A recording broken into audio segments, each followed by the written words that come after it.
इस वीडियो में स्वागत है। ओके, इस वीडियो के टाइटल में देख के आपने देखा होगा कि इस वीडियो में क्या मैं डिस्कस करने वाला हूँ।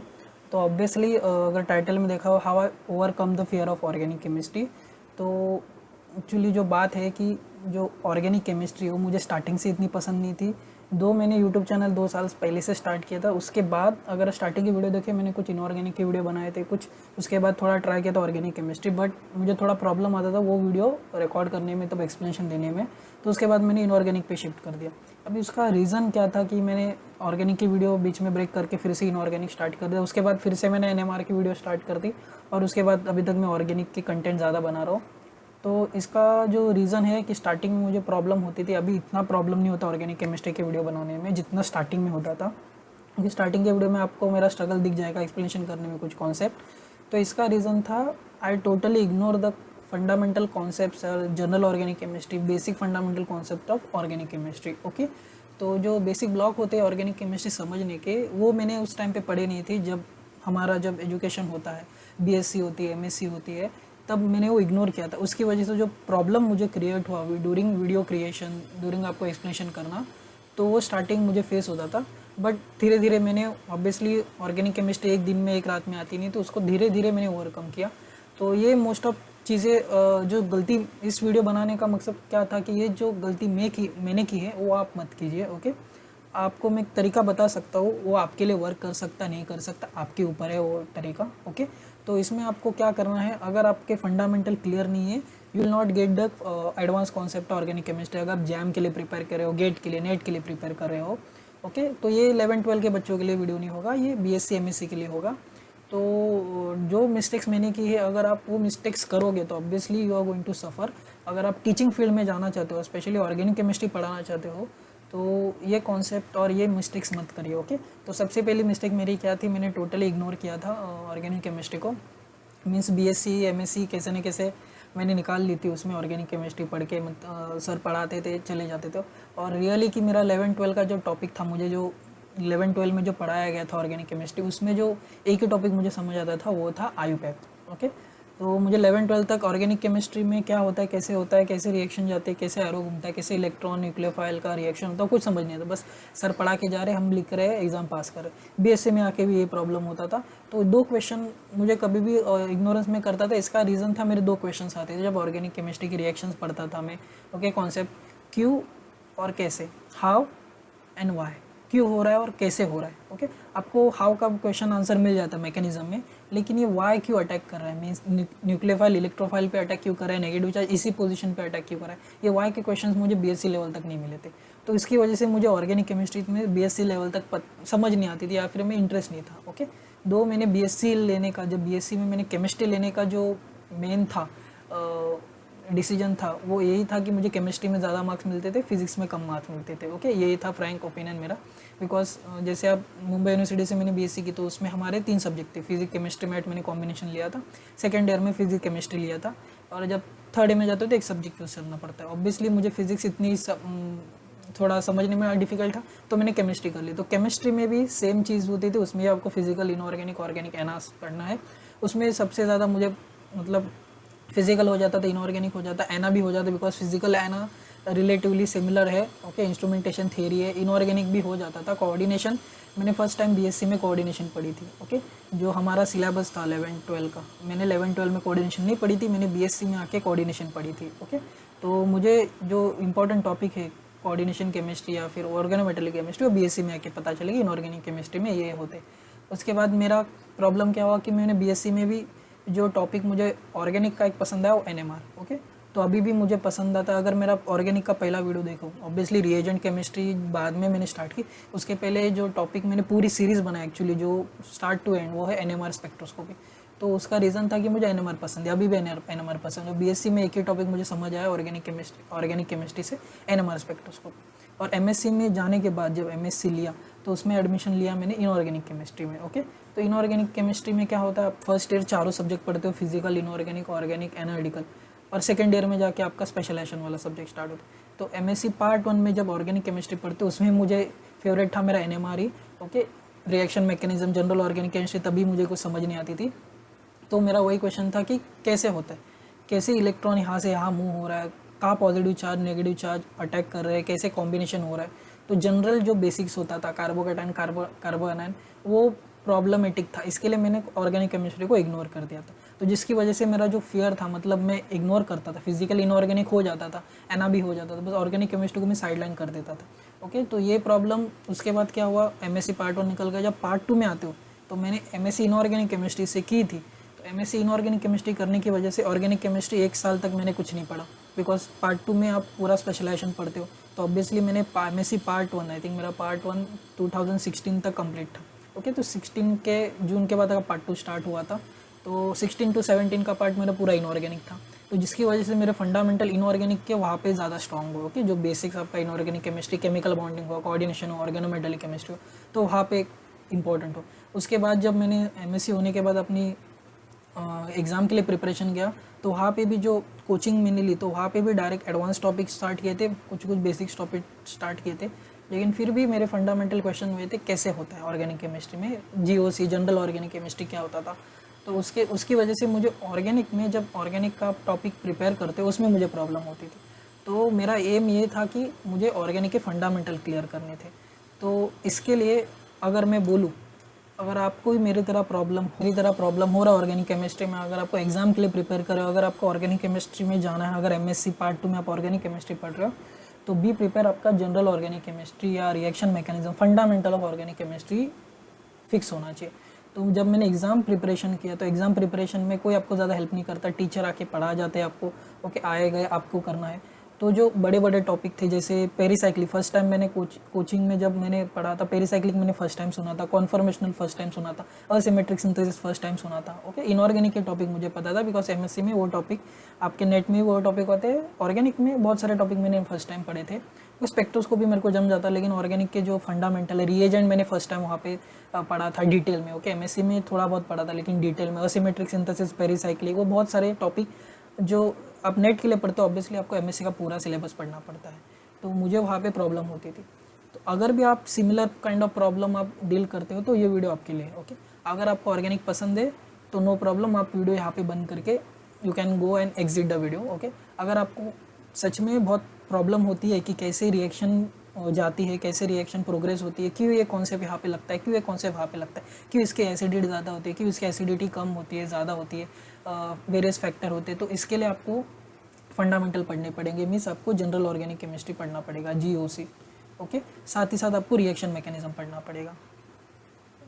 ओके, तो ये जर्नी मेरी कब स्टार्ट हुई थी, जब मैंने पढ़ना स्टार्ट किया, जब मैंने वर्क चालू किया एज अ टीचिंग फील्ड में। ओके, बिकॉज टीचिंग में आपको ऑर्गेनिक पढ़ाना पड़ता है, इनऑर्गेनिक पढ़ाना, फिजिकल भी पढ़ाना पड़ता है। ओके, तो मुझे इनऑर्गेनिक ऑर्गेनिक पढ़ाना पड़ता था, तो उसमें मैंने तभी जो जीओसी और रिएक्शन मैकेनिज्म पढ़ना स्टार्ट किया था। ओके, अंडरस्टैंड करना अलग बात होती है, पढ़ना अलग बात होती है। मुझे पता था ऑर्गेनिक केमिस्ट्री में क्या क्या टॉपिक है, लेकिन समझना अलग बात होती है, पता होना अलग बात होती है और समझना अलग बात होती है। तो समझना, understanding is a very different concept. Okay, तो एग्जाम के लिए आपको पता होता है बहुत सारे टॉपिक, और जनरली अंडरस्टैंडिंग के साथ आपका पता होना भी एक साथ प्रोग्रेस होता है।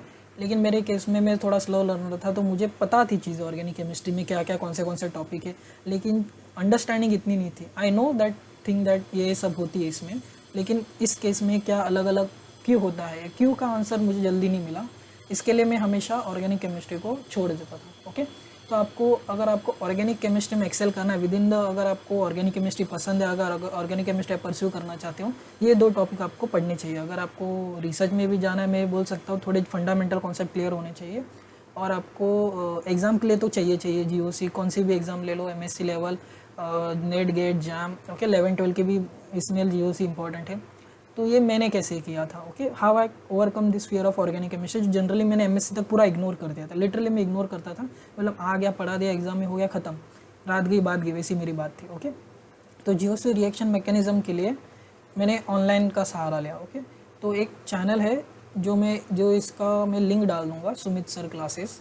ओके, तो इनके वीडियो देखे मैंने जीओसी और रिएक्शन मैकेनिज्म के, और जो मेरा क्वेश्चन था वाई, अगर कुछ फंडामेंटल क्लियर नहीं हुए थे, क्यों ये जो क्वेश्चन मेरे दिमाग में था कि मैं इनको इग्नोर करता था, तो ये चैनल, इन सर ने जो कंटेंट बनाया स्पेशली ऑर्गेनिक केमिस्ट्री के जो फंडामेंटल्स के ऊपर है, वो बहुत ही अच्छे हैं। आप इनके वीडियो ज़रूर देख सकते हैं, मैं किसी का प्रमोशन नहीं कर रहा हूँ, जो इनका मुझे कंटेंट बहुत अच्छा लगा, इसके लिए मैं आपको ये चैनल रिकमेंड कर रहा हूँ। ओके, दो मुझे चैनल का कंटेंट अच्छा लगा, इसके लिए मैं आपको रिकमेंड कर रहा हूँ। कोई मुझे पेड प्रमोशन नहीं दे रहा हूँ कि सर का मैं चैनल प्रमोट करो। ओके, मुझे दिल से अच्छा लगा बिकॉज जो मुझे चाहिए था, कोई मुझे ऑर्गेनिक पढ़ाए, कोई मेरे डाउट क्लियर करे, तो किस तरह से वीडियो बननी चाहिए, किस तरह से आपका ऑर्गेनिक केमिस्ट्री प्रेजेंट होना चाहिए, तो आप वहाँ से देख सकते हैं। आपका बेसिक ऑर्गेनिक केमिस्ट्री आप पढ़ सकते हो। ओके, तो इन सर का जो लिंक है, चैनल का लिंक है, मैं डिस्क्रिप्शन में दे दूँगा। तो आप अपने पहले जीओसी क्लियर करें। जीओसी में आपके 2 पार्ट होते हैं, एक होता है आपके इफेक्ट सब, ओके, एक होता है आपका रिएक्टिव इंटरमीडिएट। ओके, इफेक्ट में आपके inductive effect, resonance, hyper conjugation, electromeric effect आता है। रिएक्टिव इंटरमीडिएट में carbocation, carbon ion, carbon radical, नाइट्रीन, benzene सब आते हैं। तो इन 2 को मिला के आपका रिएक्टिव इंटरमीडिएट मिला के आपका जीओसी बनता है। फिर इस जीओसी को आपको रिएक्शन मैकेनिज्म में यूज़ करना पड़ता है, बिकॉज रिएक्शन मैकेनिज्म में क्या होता है जनरली आपका you get substitution reaction, addition reaction, electrophilic addition reaction होती है, न्यूक्लियोफिलिक सब्स्टिट्यूशन रिएक्शन होती है, रीअरेंजमेंट रिएक्शंस होती है, बेसिक रिएक्शंस होती है, ओके, एलिमिनेशन रिएक्शंस होती है, ये सब रिएक्शंस होती है। तो इस रिएक्शंस के लिए आपको जनरली जीओसी आना चाहिए। ओके, तो मैं नेग्लेक्ट इसके लिए करता था, मुझे कोई ढंग से पढ़ाना वाला मिला नहीं, या फिर मुझे कोई कॉन्सेप्ट समझाने वाला मिला नहीं। तो मैंने इनके वीडियो देखे थे और मुझे मोस्ट ऑफ मेरे टॉपिक इसमें से जो भी डाउट थे इनके वीडियो से मैंने क्लियर किए। ओके, तो इसके बाद साइमल्टेनियसली मैंने पढ़ना स्टार्ट किया था उस टाइम पे Clayden. Okay, during that journey I started reading Clayden from start to end. ऐसे नहीं कि डायरेक्टली कोई भी चैप्टर उठा लो और पढ़ना स्टार्ट करो। ओके, अगर आपको फंडामेंटल क्लियर करने हैं तो you have to read from start to end. Okay, obviously अगर आपको फंडामेंटल में जैम लेवल तक पढ़ना है, up to chapter 23 is enough. Okay, आपको फंडामेंटल क्लियर करने हैं 43 चैप्टर है सेकेंड एडिशन में, आप 22 तक क्लियर कर लो। ओके, 22 तक क्लियर कर लो, मतलब आपके बेसिक्स क्लियर हो जाएंगे। अगर इसके बाद आपको थोड़ा एडवांस पढ़ना है, रिएजेंट केमिस्ट्री और इसके बारे में पढ़ना है, you can read. Okay, you can read this topic, जो आगे चैप्टर्स जो जनरली नेट और गेट के लिए ज़्यादा इंपॉर्टेंट होते हैं। अगर क्लेडन में से कौन से चैप्टर आपके जैम, नेट और गेट के लिए पढ़ने हैं, वो चैप्टर्स का लिंक मैं आई बटन में दे दूंगा, तो आप जाके वहाँ पे देख लीजिए। मैंने बुक रिव्यू किया है क्लेडन का, तो मैंने बुक रिव्यू इसके लिए किया था, मैंने पूरा बुक पढ़ा था, कौन से चैप्टर आपके बीएससी के लिए इंपॉर्टेंट है, कौन से एमएससी के लिए इंपॉर्टेंट है। तो आधी बुक क्लेडन के बोल सकता हूँ मैं बीएससी के लिए इंपॉर्टेंट है। ओके, उसके बाद ये मैंने क्लियर किया, तो साइमल्टेनियसली मेरा जो फंडामेंटल था वो क्लियर होना, कि बिकॉज इग्नोर करता था ऑर्गेनिक केमिस्ट्री को, तो इसके रीज़न था मुझे फंडामेंटल मेरे क्लियर नहीं थे। तो फंडामेंटल क्लियर करने के लिए आपको जीओसी पढ़ना पड़ेगा, रिएक्शन मैकेनिज्म पढ़ना पड़ेगा, और मैं बोलूँगा साथ ही साथ क्लेडन पढ़ना स्टार्ट करो। स्टार्ट टू मीन्स 22-21 तक चैप्टर आराम से हो जाएंगे, आपका बेसिक क्लियर हो जाएगा। ओके, इसके बाद अगर आपको और अच्छे से मीन्स पढ़ाना है, अगर टीचिंग में आप टीचिंग करो और आपको टीचिंग में आपको जियो ऑर्गेनिक में थोड़ी मास्टर करनी है, अच्छे एग्जाम्पल बच्चों को प्रोवाइड करने हैं, या फिर एग्ज़ाम के लिए आप प्रिपेयर कर रहे हो, तो इसके लिए भी 2 बुक मैं रिफ़र करता हूँ।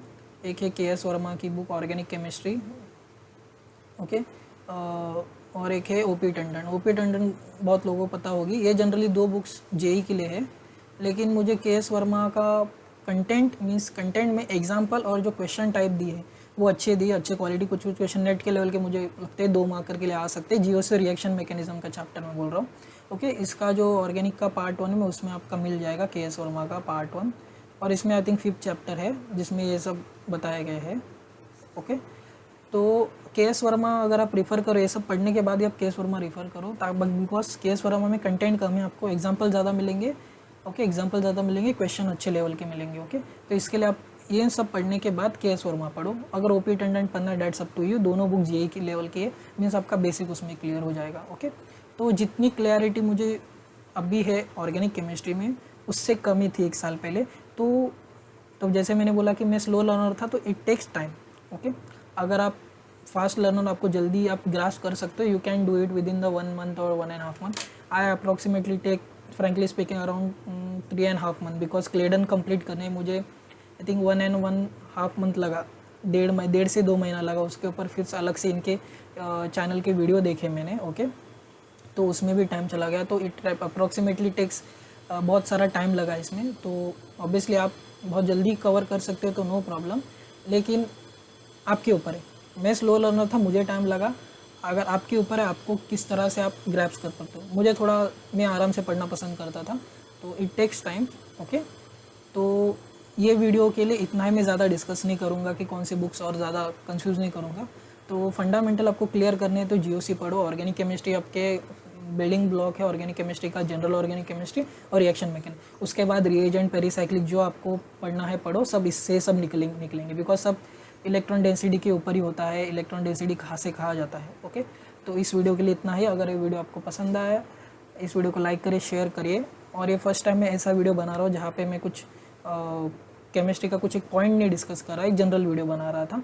अगर आपको पसंद आया वीडियो, अगर आप भी इस तरह मेरी तरह इस प्रॉब्लम में थे ऑर्गेनिक केमिस्ट्री, आप भी खुद पढ़ते नहीं थे और किसी को रेकमेंड नहीं कर पाते थे, तो आप भी अपना ये फियर हटा सकते हो। हर एक की अलग स्ट्रैटेजी होती थी, ये मेरी स्ट्रैटेजी थी to overcome my fear of organic chemistry. Okay, तो एक साल पहले जितना मैं इग्नोर करता था, अभी मैं इतना इग्नोर नहीं करता। I enjoy reading organic chemistry book. Okay, generally मैं ऑर्गेनिक केमिस्ट्री की बुक खरीदता था लेकिन पढ़ता नहीं था। ओके, अभी मैं पढ़ता हूँ, इन्जॉय करता हूँ।